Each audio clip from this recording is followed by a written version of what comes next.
Ever wondered the easiest, safest ways to grab your DasherDirect cash? First up, let's talk about ATMs. Your DasherDirect card works just like a debit card. You can use it at any ATM that accepts Visa. Simply insert your card, enter your PIN, and select withdrawal. Be mindful of any ATM fees. DasherDirect does not cover out-of-network fees.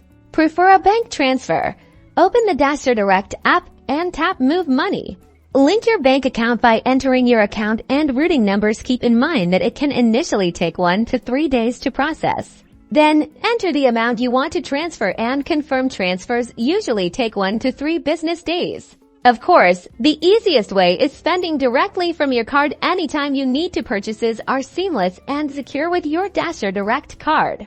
So, whether you're hitting the ATM, transferring to your bank, or swiping for everyday purchases, your earnings are always within reach with DasherDirect.